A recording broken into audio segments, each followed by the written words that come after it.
Okay, so you ever get that feeling like, you're just kind of scrolling online Uh-huh. and suddenly you're like, wait a minute. Yeah. Am I reading this right? Does this website actually say the Earth is flat? Right. It's wild. For this deep dive, we're going to check out this whole flat Earth thing. Okay.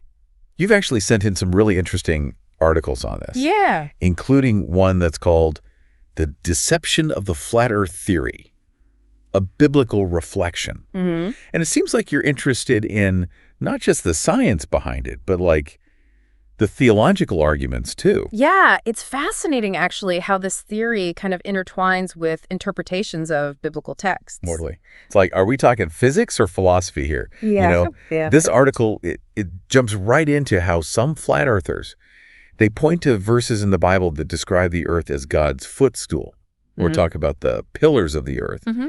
And they're taking these descriptions literally, like as proof. But I mean, that seems like a really literal interpretation of what could just be metaphorical language. Yeah, that's a great point. Wouldn't you say? You're getting at this concept of eisegesis, which the article talks about. Okay. And it's basically, reading meaning into a text instead of extracting the intended meaning from its context, considering the literary style. So it's like reading a recipe book and being like, this ingredient list is actually a secret message.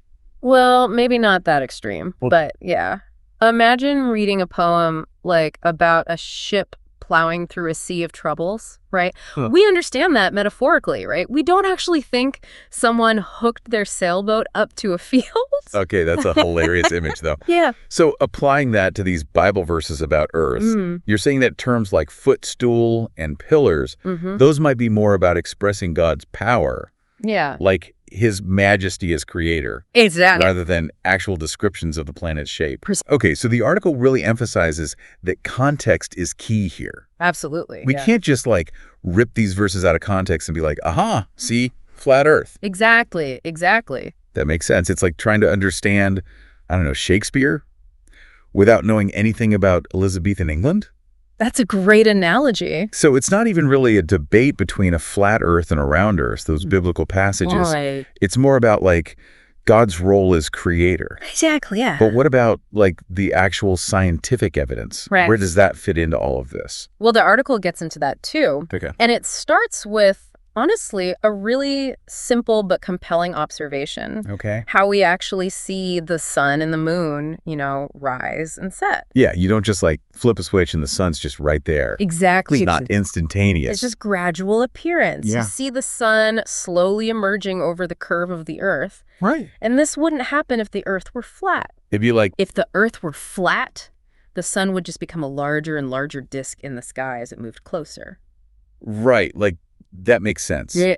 It's like how a ship appears on the horizon, right? Yes. You see the mast first, Exactly. and then slowly the rest of the ship kind of comes up as it gets closer. That's a great point, yeah. And that wouldn't happen if it was just a flat surface. Exactly. Okay, so this gradual reveal thing. Yes. That brings us to, what is it, the heliocentric model? Exactly, yeah. That the Earth is rotating on its axis while it orbits the sun. And that explains why we see the sunrise and sunset the way we do. Exactly, yeah. That's the model that perfectly explains that. So we're basically on like a giant carousel That's a great analogy. spinning around, but the whole carousel is also moving around something else. Yeah. Yeah, that's a fantastic way to visualize it. Okay, so that makes sense. I do know that flat earthers, though, they've got their own explanations for this. They do. Some will argue it's about perspective, that the sun and moon are just moving farther away, getting smaller, creating the illusion of setting. Right. But those explanations, they don't really hold up when you consider, physics, Right. geometry. Like actual science. Yeah, exactly. Okay, so we've got the visual evidence, like what we see with our own eyes, seems to support the round earth idea. Right. And we talked about how some of the interpretations of the Bible might need some context. Yeah. But doesn't the Bible also call the earth a circle somewhere? That's a great question. Could that be used for the flat earth view? That's a great question. And the article actually addresses that specific point. Okay. It points to Isaiah 40.22, Okay. which uses the word circle when it's describing the earth. However, the Hebrew word there doesn't necessarily have to be translated as this flat disk. Okay. Depending on how you're translating it, how you're interpreting it, it can also mean sphere or roundness. Huh. So it's almost like the Bible's not even trying to take sides in this. It's more accurate to say that the Bible isn't trying to be a science textbook at all. Right. It's interesting, though, how those ancient descriptions actually can align with, our current understanding. It's like it was ahead of its time. So this is making me look at these verses in a whole new light. Yeah. But the article, it seems to go beyond just the literal interpretations, right? It starts to talk about the dangers of just, like, clinging to false information. Absolutely. Even if you think it's coming from, like, a place of faith. Right. And that's where this conversation, I think, starts to get even more interesting. So we've been talking about, like, clinging to misinformation. Right. Even if we think it comes from faith or, I don't know, some other, like, deeply held belief, can actually be harmful. Yeah. I'm curious, like, why? Yeah. Why do people do that? That's a question a lot of folks are thinking about, Right. especially now. Yeah. We're like inundated with information all the time. Right. The article mentions a few different things. Okay. One being this idea of confirmation bias. Okay. Yeah, I've heard of that. Have you? Like when you only watch, the news channels that you already agree with, right? Perfect example. Even if you know they're a little biased. That's exactly it. Like we all have our own little echo chambers online. Exactly. Yeah, the internet, social media. And it's so easy. They've amplified that so much. It's crazy. So how do we break free then? Right. Because it's like, if that's our natural instinct, how do we be more open to being wrong? That's where I think this idea of intellectual humility comes in, which the article also mentions. It's like not assuming we know everything. Exactly. Okay. Recognizing we don't have all the answers and approaching, knowledge, information with curiosity, with open-mindedness. Yeah. Being willing to admit when we're wrong. That's hard, though. It is really hard. Yeah. It's like our beliefs, those are tied to our identities. Absolutely. Like who we are as people. For sure. Yeah, so admitting you're wrong, it can feel like you're losing a part of yourself. Yeah, it can be really unsettling. But I guess if we're so afraid of being wrong, right, that we just don't learn or grow either. Exactly. So it's almost like the more you learn, the more you realize you don't know. Yes, 100%. Which is kind of a mind-blowing thing to think about. This reminds me of another term.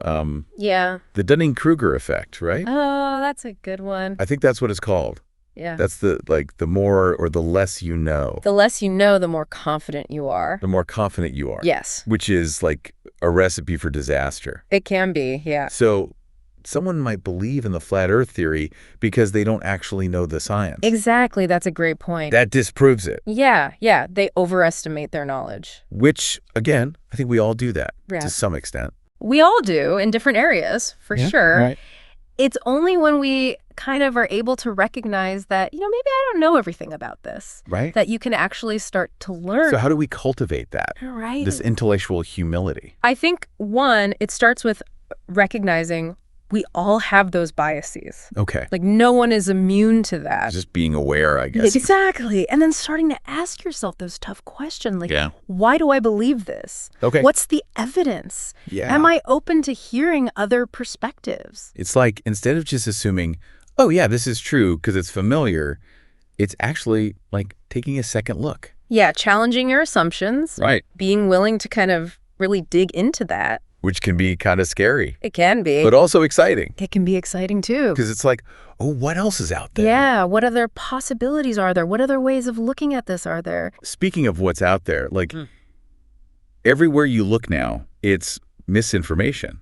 It's overwhelming. Disinformation. Yeah, it feels like every day there's a new headline. It's like, how do you even keep up with it all? Exactly. And the article does a good job, I think, of pointing out that these aren't just like abstract problems, Right. These have real world consequences. Yeah. It's one thing to like debate the shape of the earth online. Right. But it's another when it starts to affect how you vote or, I don't know. The health decisions you make. Yeah. Your relationships. Yeah. It's like that old saying, right? Yeah. Yeah. A lie can travel halfway around the world while the truth is putting on its shoes or whatever. And it's true, and it's even faster now. Especially now. With the internet, yeah. So how do we combat that? Yeah, that's the million-dollar question, right? Seriously. There's no easy answer. Okay. But the article does offer some, I think, really practical advice, Right. along with what we were just talking about. Intellectual humility, self-awareness. It Yes. talks about critical thinking. Okay, so less scrolling, more thinking. Yes, exactly. But what does that look like, though? It starts with being a little skeptical. Of everything. Especially online, I think. Yeah, like when you see a headline, when you see a post, Yeah. just take a beat and think, okay, who's saying this? Right. Why are they saying this? Right. What's their agenda? So you're like your own little fact checker. Exactly. Do your research, you know?